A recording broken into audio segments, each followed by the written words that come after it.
We've all heard about a physical near-death experience, but what about a spiritual one? Listen to this episode of Real Life Angel Encounters to find out more. Angels. We all have them. They're our unseen guides, our companions, our teachers, and they're all around us. Sometimes they make themselves known in the most miraculous ways. Join me, Level 3 QHHT practitioner, angel communicator, and Reiki master, Christy Clemens Hoffman, with stories from real people who have experienced uplifting phenomena and real-life angel encounters. Welcome back to the Real Life Angel Encounters podcast. I'm your host, Christy Clemens Hoffman. And in this episode, I speak with Laura, who has a podcast of her own, which we will talk about in this episode, but about something a little bit different. And I had never heard of this before, this phenomena that she talks about. But I think many of us have been there to some extent. And maybe you'll recognize yourself in this. Even if you've not had the full experience, you will, I think, recognize parts of it. Anyway, this conversation was very enlightening to me, and I hope you enjoy it. And before we get too much further, I would like to go over my small asks again. I know I'm so needy on this show. But if you would, right now, maybe you're listening on Apple Podcasts. Maybe you're listening on your Android device. Maybe you're listening on Spotify or Pandora. Maybe you're listening on Amazon Music. Whatever you are listening on, whatever app you're listening with, there is a way to subscribe, to like, to follow. I don't know what the other options are. But if you would please just take a moment right now, go ahead and click that link, that button. Okay. That notifies you the next time that we have an episode coming out. Also, I'm not sure how it works exactly, but it boosts us in the algorithm so more people can find us. Well, the good news is when more people find us, there's more opportunities for people to send in their stories. So that keeps our podcast going. You see how that works? Now, speaking of keeping our podcast going, this show is free for you to listen. It's not a subscriber-based show, right? Everybody's free to listen. It costs you zero money, but it costs me quite a bit each month to keep this show going. There's hosting fees, there's editing fees. So, and that all comes out of my pocket. So, if you would like buy me a coffee or something, there's a donate button at the Radiate Wellness Community website, radiatewellnesscommunity.com/podcast. Click on the donate to this podcast. A little goes a long way. It really does help. I greatly appreciate it. All right. Enjoy this episode and this great conversation with Laura. And now we have Laura from Florida, who has several stories, including a near-death experience. Hi, Laura. Thank you for joining me. Hi, Christy. Thanks for inviting me. Now, I want to talk about your podcast and your work too, but let's get to the stories first. Now, you had a near-death experience. Can you tell us about that? So, long story short, I had a near-death experience in 2010. I had previously known at some point when I was younger, around 20s. I had my first kid already, and then my second one, I knew if I was going to have another child, I was going to die. And me thinking, kind of like, yeah, maybe that's not true, like just pushing that off. But I kind of just had this inherent knowing. So years passes, 20 years span between my first and my second. And I was like, well, if I don't have any more kids, I'm just going to get my tubes tied and then that'll be that. So lo and behold, right before I turned that age, when I made that decision, I had another child. And lo and behold, I started going through what a lot of people know as dark night of the soul. It wasn't actually a physical death. It was more of a spiritual death. And it took me to the point where I could not deal with anything anymore. I didn't have any belief systems. I didn't have a religion. I didn't know where to turn. I didn't know who to talk to. I knew if I told somebody, they would have thought she needs to go get psychiatric help or whatever the case may be, because I was just being triggered everywhere. All my old stuff, all my patterns, everything was coming up.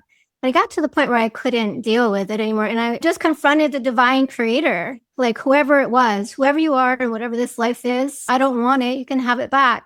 And I just said, it was at a soul point, soul level, so deep that I felt like the light went out. And then next thing I know, out of the body, I'm on the other side.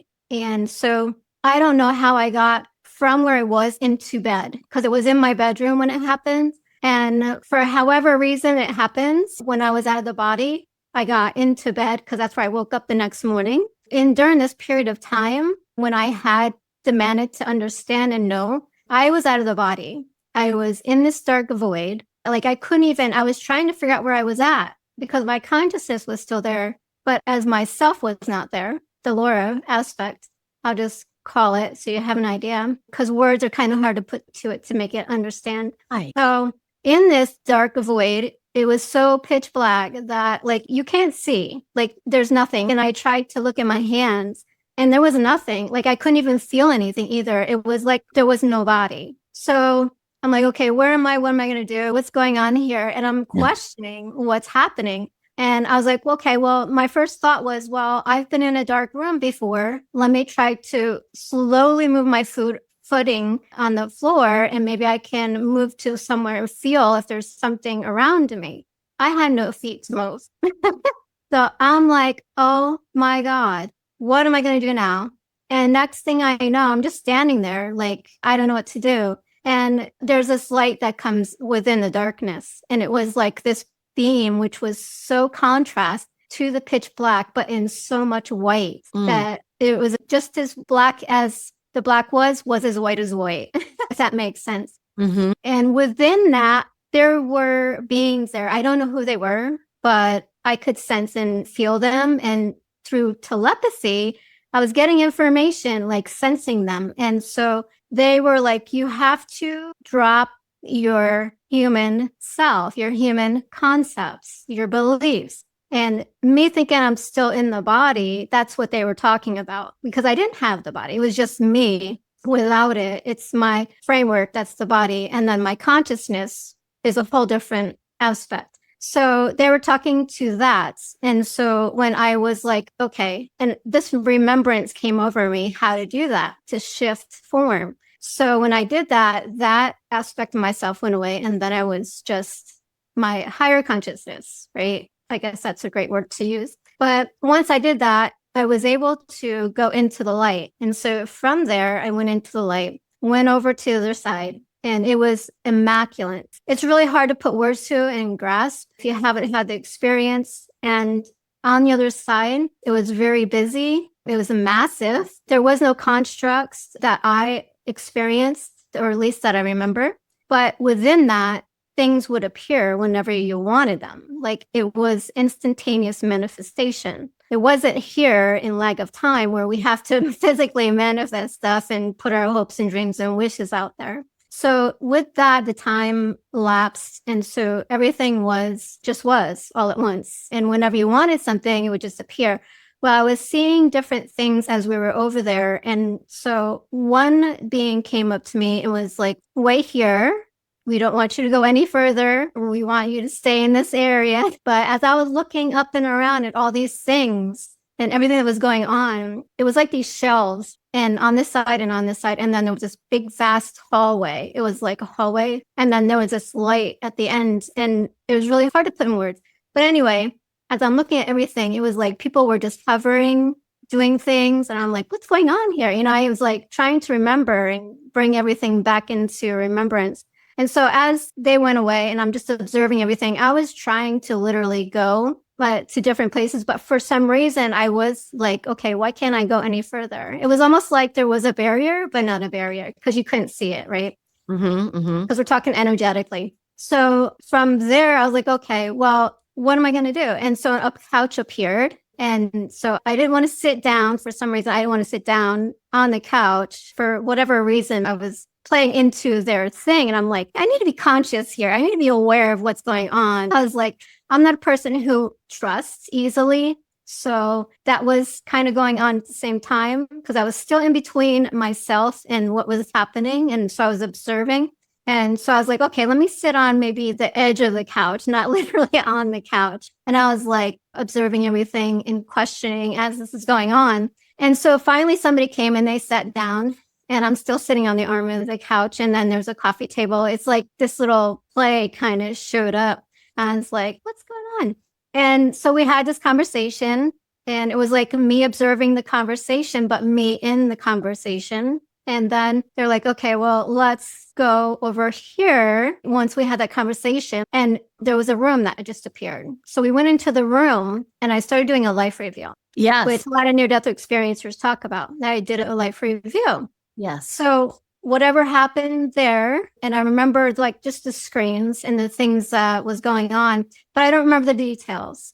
And before I came back, they're like, now remember, you're not going to remember everything. You're only going to remember what you're able to take back. And when you are meditating and doing the automatic writing and channelings, it'll come back through for you and you can write it down. So the things that you need to bring in, which followed up with what happened after. So I started channeling, writing, and meditating. The meditation journey started 2 weeks after I came back. Somebody came and taught me meditation and then yoga. And so all the teachers appeared once I came back into the body. So on my understanding, it was a choice that I came back to finish my journey, what I had to finish after the life review. I wasn't forced to come back, but I was given the choice and that was my choice. So coming back with that, I had woken up in the bed, like I had mentioned before, which I don't know how I got to from where I was standing in the room into bed. And I know I didn't go to bed next to anybody and nobody was in the room because I was in the middle of divorcing and my child wasn't there. So I was like, who is next to me when I woke up? Because it was kind of like if you have a pillow resting up behind your back and or if you're laying up against somebody kind of on an angle, it felt like somebody or something was there. And I'm thinking to myself, no, nobody was here when I went to sleep. Or I don't even remember how I got into the body back or here on the bed. So all these things are just going through my mind. And so I kind of open my eyes and I'm on my back on an angle and I'm watching the ceiling fan and I'm like, what is going on? So I was like, maybe I'm just still sleeping or whatever. And so I just closed my eyes again. And I was like, I'll just open my eyes again. And whatever that is going to be gone. And so I opened my eyes again and it was still there. And I'm like, I'm free to look over at my shoulder. And then, well, let me put this in here because I forgot about this part. When I realized I was in the body after coming back, I said, oh, what? I'm back here. So let me just put that in there because I had that realization that I was back in the body and that I just remembered that. But when I opened my eyes the second time and still felt that being or whoever that was next to me, I was like, I'm afraid to look over. It was laying next to me. And I was like, okay, I'm just going to do it. And so I did. And then I felt this movement and it was like it got up out of bed. It was standing at one side. Now I had like I think it was a queen size bed at that time. And I was like, okay, I'm going to get up and stand on the other side. Now, intuitively, telepathy is still going on, having had that experience. I've always had spiritual experiences with people who've died, passed over ever since childhood and my psychic abilities, but never used them. But as the being stood up, like it was like these wings, because I was engulfed from head to toe.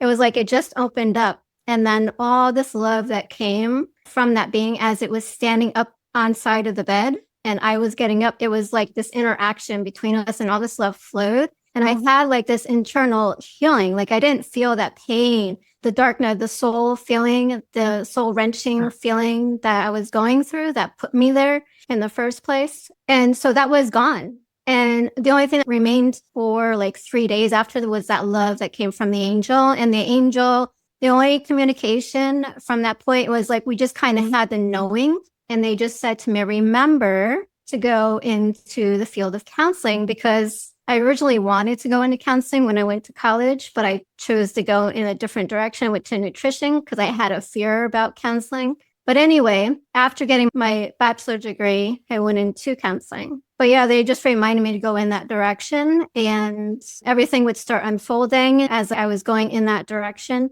which then all my teachers came, you know, the meditation and yoga. And then the angel just disappeared, like it disintegrated like into the energy and the ethers and it's gone. Wow. So. Wow. So again, you were entirely by yourself at home having this experience. I wonder what was going on with your body while you were off having this adventure. I have no idea. I just know when I demanded to know what was going on and why my life was such hell and why I was going through the dark night of the soul, because I didn't understand it. It was like I lived under a rock. I didn't have all the words, understanding, and knowledge now that I have. It was like a whole different me, a whole different person. And then I just woke up in the bed the next day and I was like, wow.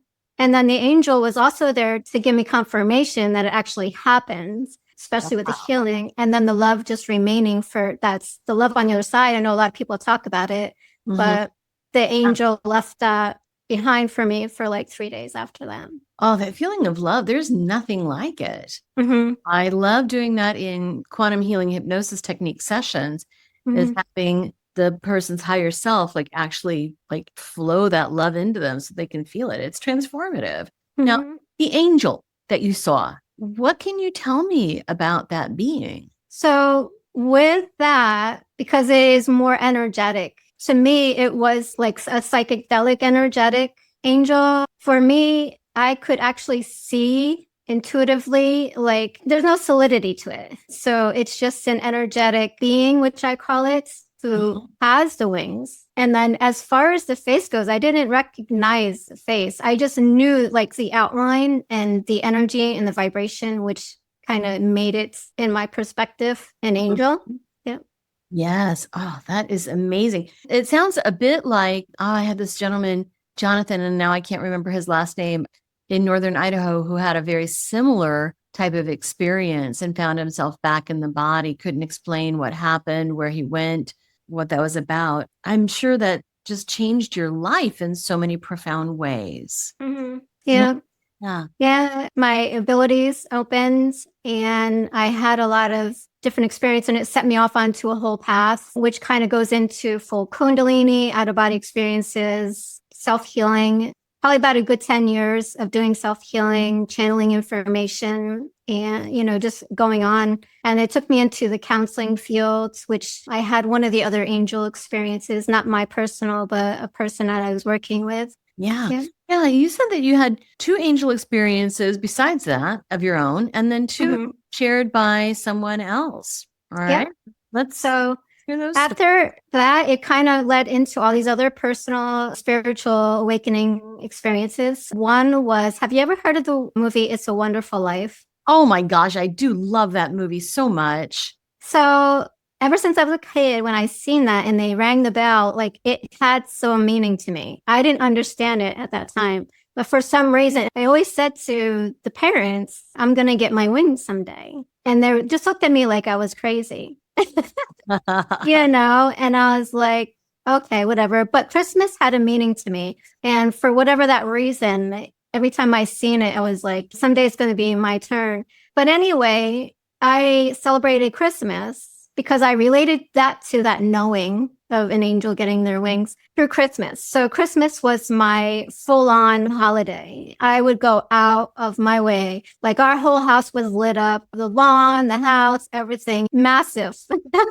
And it was probably, I would say about 4 years ago, I started having more angel experiences. And it was the one that I can really remember is like I was going for a massage and it was shamanic energy healing and a massage at the same time. So she was more so working on my energy and shifting and helping and I guess create space and doing the things that she does through that. And it was really interesting because it was like I started shaking and then all of a sudden it was like I felt things pop out of my back.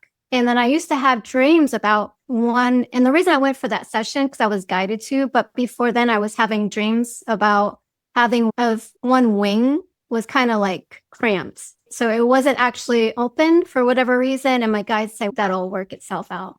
So I ended up going to this shamanic healer for a session. And so towards the end of the session, after all the energy work and healing, it was like, have you heard of etheric wings? No, I've not. So basically that's what it is. It's etheric wings.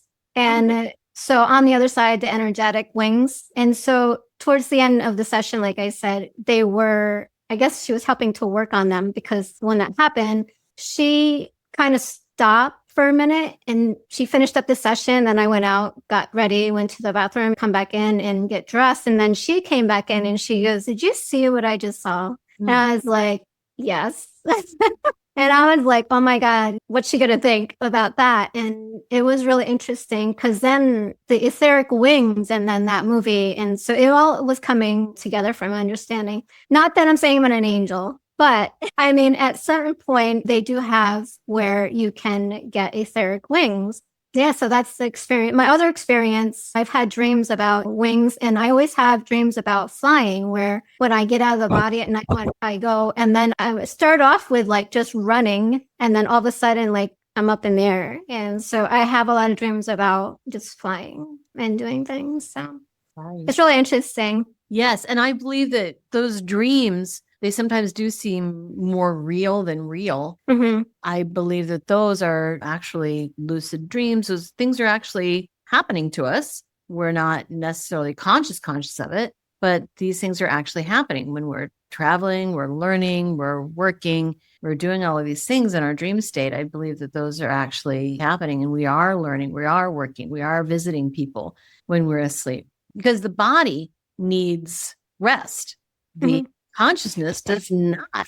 This consciousness is free to roam and free to learn and free to explore. So it had some experiences from other people as well. Yep. So one is, as I said, I went into the counseling field, got my master's degree in counseling. And one of the clients I was working with, she came in because she was guided by an angel to get clean because she was needed to have the child that she was supposed to have that she was pregnant with. So long story short, at that point, I was sitting down with the eating population. It was a dual facility, eating disorder and alcoholics. And so at the time that day, I was working on the side of eating disorder and we were having snack for them. And they are not allowed to have like perfumes. They're not allowed to have certain things. You know, they can't have napkins so they don't hide their food. So there's all these protocols that I got to watch when we're observing them to eat and making sure they're eating and they're not going to respond in different ways once they leave there, like hide food, cheek food, things like that. So I'm sitting there in the cafeteria and all of a sudden I feel this energy and I'm getting like this wind that just whooshes by me. And I was like, what was that? So I'm looking around. Is the door open? Is the air on? Is somebody open a window? I'm like, what's going on? And next thing I know, I smell baby powder. And I'm like, well, they're not supposed to have perfumes on, things like that to cover up maybe vomit or throwing up. So I was like trying to scan everybody. I'm like looking at so I can make notes because I have to make notes for the nurses station and help keep track of what's going on for their health. So I'm like, well, you know what? Then I got a feeling I'm not recognizing anything here with them. So I'll go into the nurses station and I will ask the nurse if what's going on, if anything new came in as far as an intake. And so after I escorted the group that I was with back to the rooms that they were in on that side of the facility, I went into the nurses station and asked, do we have like a late intake? And she's like, yes, actually we did. And she's pregnant. You said you asked if we had a, what did you say?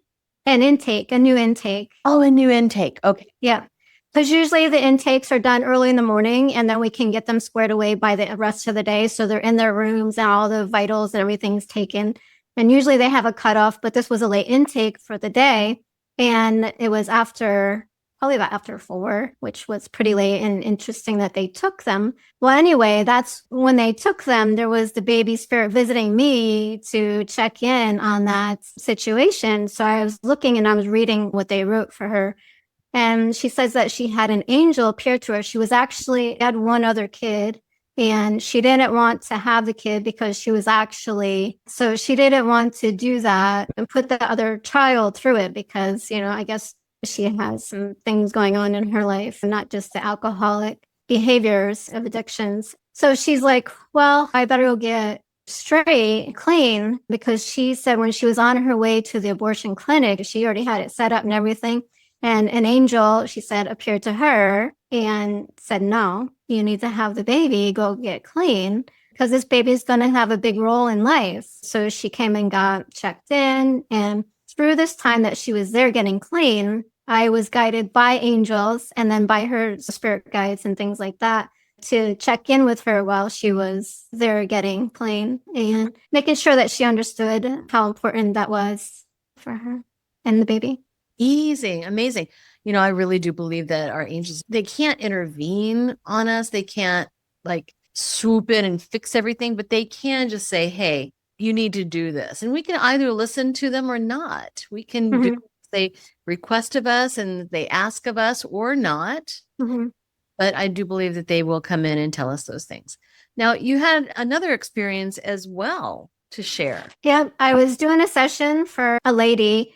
And so she had her partner. And so they had artificial insemination. So one of them was starting when they were getting close, like midway through the pregnancy. The person that they had artificial insemination from, they were kind of questioning that because they were finding out a lot about him that he didn't share. And they were questioning if it was the right decision and what they did and if they should go through with it, things like that. But they were actually kind of right close to the point where there was no turning back. And so that's why they seeked out a session. And so the angel came in for them. And I believe everybody has like a guardian angel. And so whether that's for the child that's coming in or for our own being to help give that guidance. And so I was giving her the information that I was getting from the angel to give it to her. Wow. Yeah. They made the soul agreement. So a lot of it is based on soul agreements too. And the children, the way the angels explained it to me, they had made actually the agreement to be a partner together and have the child through that process versus taking on a male-female role to be parents. So they signed up for that actually. Sure. I think we sign up for all of our major experiences before we're even born. And you said that you had seen them for a session. What was that session again? That session, it was like an intuitive channeled session. So I was bringing, the angel came in because sometimes they come in depending on the session. Sometimes they don't. It's really depending. Sometimes somebody, a loved one will come in as mediumship. So I don't really term the session. It's just an intuitive session. And I also use like oracle cards if that comes up. Mediumship, angels. It's really what is best for the person. What comes in. Yeah. Yeah. Wonderful. And then I believe you had another experience as well. That was pretty much it that's coming to me. It was the two that were my own personal, and then there was two that I kind of really remember about the other sessions, the one with the eating disorder and then the other one. Yeah, that is so interesting. Now, I'd like to talk a little bit about what you do and what you have going on. So you do the intuitive sessions, of course, but you're also a death doula. I am a death doula, having had all my experiences, everything that I've gone through. Yeah. I do 2023, Spirit was like, start sharing your near-death experience, start talking about everything, sharing it. And then eventually it was like, let's bring everything, your counseling, your coaching, life coaching, death coaching, all that, all your knowledge and wisdom that you've gained and bring it into the death doula role. And so that's where I started developing the death doula role. And I help people before they're getting ready to pass. So I can help them with advanced planning, make sure they have everything in order, their wishes and how they want to go. Because if you don't have those in place, it's important because you may lose your rights if you don't have them. If something happens to you, whether you get dementia or you get into an accident, you're not of sound mind, you have lost your rights to how you want your burial and how your life to go. And that through that process. So I help with that. I help do legacy planning. If you want to leave behind like a video or some kind of letter, or you want to have something like that. But I help with a lot of different things before the actual death. And then I do death sitting. And also I can help with meditation and just be there, make sure everything's good, gatekeeping. And gatekeeping is basically helping people to navigate that process because people get upset, they get into fights, and I'm there to help make that space calm, beautiful, help with clearing the energy, things like that, and then being with you through the process and helping you connect with those who come from the other side. Because if you've heard about people who are actually passing, they're always talking about people who come from the other side to gather them, whether it's loved ones, whoever is present for them at that time, which is also perfectly divinely orchestrated. So I help with that. And then afterwards, knowing all your wishes about how you want your funeral to be. We go over all that, who you want to be there, how you want it to be, what kind of music, planning all that funeral. After, I also make sure working with hospice to make sure your wishes are fulfilled and everything's taken care of. And it's just a beautiful experience for you and your loved ones. And then I also provide support after. So before, during, and after, I can help with sorting out your belongings, helping if you're having to get rid of stuff. A lot of different things that I can help with afterward as well. I love that. I think in addition to hospice is wonderful because they really help the family. But I think the person who's passing, just the mothers need support when they're bringing a new life in. And I think those who are dying need support when they're wrapping it up, right? That's important. You also have a podcast. I do. Life, Death, and Beyond is what I call it in my background. Yeah. So how long have you been doing that? I'd say about a little over a year. I started out with a lot of channeling information because, like I said, 2023, they wanted me to start talking about stuff. And I've channeled automatic writing, put it in books, which is on Amazon. And then I was like, well, let me maybe make some videos on what I'm channeling and talking about. So if you scroll all the way to the end, when I first started, you'll see me talking about the information that I was channeling in and what I've been putting into the books. So you can always watch those. And then recently I've been inviting in other people who also talk about life, death, and beyond, whether it's green burials or death doulas, near-death experiencers. I've had Christy on there as well about what she does and everything that she's observed and learned. Yeah, I've been on that. Life, death, and beyond pretty much sums up everything. So to you, what is that beyond? The beyond, I say it's magnificent. Like there's nothing that really you can put words on it. It's just, I don't know, it's beyond this world. I really don't know how to sum it up because you can't really place a word on it. The divine love, the energy, the vibration, the love, the support that they give us. So. What I loved at the end of your, because I did do an interview with you, which is out there. Look at my media tab on radiatewellnesscommunity.com and get the link for that. But what I liked is at the end, you asked, well, what if you have one word for life, what would that be? If you have one word for death, if you have one word for beyond. So what kind of answers do you typically get? I've got adventure, experience, just a lot of different words that are not really coming to mind. Sure. Yeah, because everyone's got their own idea of what these things mean. Their own idea of what they are. But, here at Real Life Angel Encounters, we talk about the beyond in terms of the beings that we might encounter there, the beings that are that beyond. They're not necessarily in our life and our plane. So thank you so much for coming on and talking about your experience with these wonderful beings and your experience with what lies beyond. You're welcome. Thank you, Christy, for inviting me again. Absolutely. Thank you for listening. Please subscribe and follow and be sure to share this episode. The more people who know about this podcast, the more great story submissions we get. Have a story to share? Email your own real-life angel encounter to angelencounterspodcast@gmail.com or visit radiatewellnesscommunity.com/real-life angel encounters podcast. Or join our Facebook group and continue the discussion. Want to know what your angels and loved ones have to tell you? Schedule an appointment with me at radiatewellnesscommunity.com. A special thanks to James Wheeler for the original music and to Tiffany Baumgarten for the logo design.